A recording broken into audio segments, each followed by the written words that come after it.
TO और ATO के result में लास्ट टाइम हमने एक वीडियो बनाई थी और स्टूडेंट्स ने काफी रिस्पांस अच्छा दिया था। कमीशन को रिक्वेस्ट भी भेजी गई और कमीशन ने अपना रिजल्ट जो है वो रिवाइज करा था। आज के इस वीडियो में हम स्पेसिफिकली बात करेंगे कि टीओ एटीओ रिजल्ट को फिर से रिवाइज करने की आवश्यकता है, क्योंकि स्पेसिफिकली अगर हम कैंडिडेट्स की बात करें तो जो जनरल कैटेगरी के कैंडिडेट्स हैं एंड बीसीबी कैटेगरी के जो कैंडिडेट्स हैं उनके साथ काफी बड़ी नाइंसाफी हुई है। कैसे, मैं आपको एक्सप्लेन करता हूं। देखिए, एचसीएस एग्जाम का जो पैटर्न रहा और जो फॉलो करता आया है, जैसे पहले उन्होंने क्या किया था कि टीओ का रिजल्ट अलग है, एटीओ का अलग है, तब हमने आर्गुमेंट दिया था कि एसडीएम का रिजल्ट तो अलग नहीं आता या फिर डीएसपी का अलग नहीं आता, तो कंबाइन ही निकलता है, तो आप बच्चों को फाइट करने का ऑप्शन दें।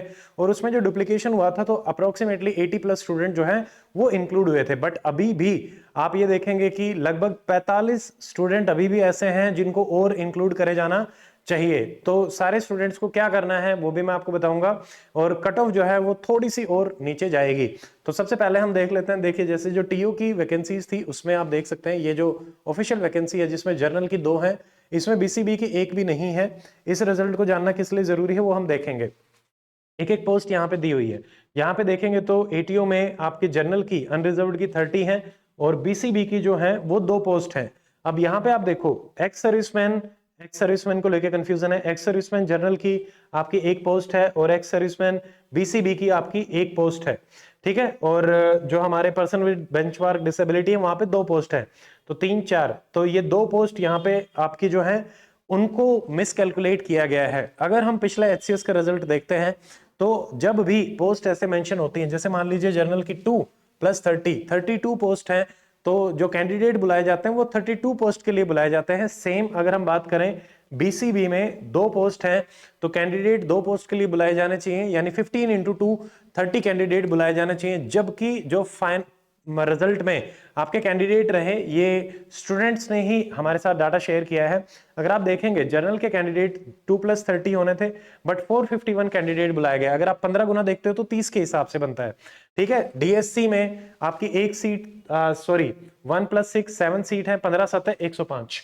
यहां देखिए बीसीए अगेन 6 और 1 7 107 कैंडिडेट, तो अगेन 15 टाइम्स। ईडब्ल्यूएस की 1 6 15 6 के 90। ओएससी 5 सीट है बट 76 कैंडिडेट, ये भी ठीक है। बीसीबी 2 सीट है बट सिर्फ 15 कैंडिडेट्स को बुलाया गया है।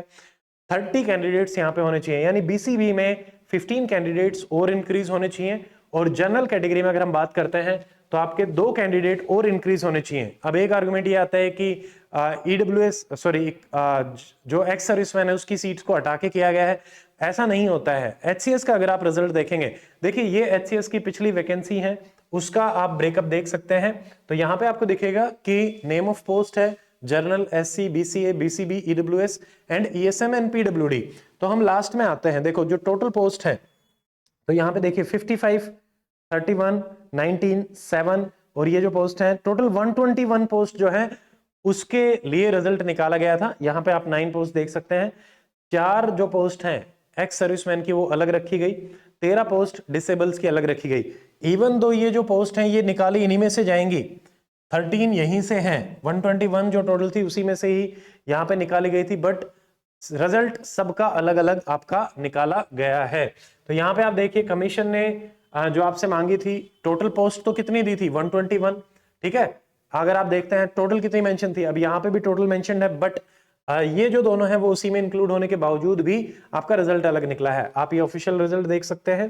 तो टोटल 55 पोस्ट है, तो 55 683 जो कैंडिडेट है और इंक्लूडिंग ब्रैकेटेड उनको बुलाया गया, तो 55 के लिए रिजल्ट निकला, ना कि आपने उसमें से एक्स सर्विसमैन को हटाया।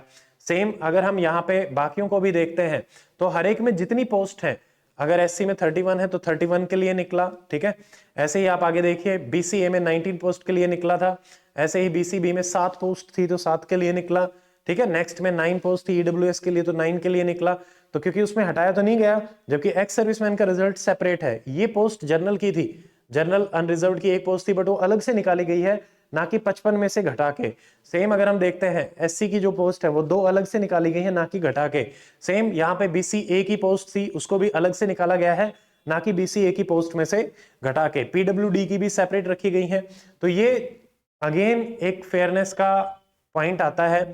तो जितने भी कैंडिडेट जो आप जनरल कैटेगरी में हैं या फिर बीसीबी कैटेगरी में हैं, क्योंकि ये स्पेसिफिकली मुद्दा कैटेगरी स्पेसिफिक है, तो आपको चाहिए कि आप अपना एक फॉर्म बनाएं, कमीशन को रिप्रेजेंटेशन भेजें, एंड सेम जो पीडीएफ है इसको आप यूज कर सकते हैं। इसको हम टेलीग्राम चैनल पे जो है वो प्रोवाइड करा देंगे। आप इसको दिखा सकते हैं और बता सकते हैं कि भाई एचसीएस का रिजल्ट जब इस तरीके से निकाला गया है तो आप हमें टीओ एटीओ का रिजल्ट भी इसी तरीके से दें। अगर आपके और कोई डाउट है तो आप हमें वीडियो में कमेंट सेक्शन में डाल सकते हैं। और आई होप कि एचपीएससी ने जिस तरीके से लास्ट टाइम प्रोएक्टिवली चीज़ों को डिसाइड किया था, रिजल्ट को रिवाइज किया था, एक बार फिर एचपीएससी स्टूडेंट्स के बेनिफिट के लिए और उनके इंक्लूसिविटी के लिए फिर से रिजल्ट को रिवाइज करेंगे। Thank you. जय हिंद।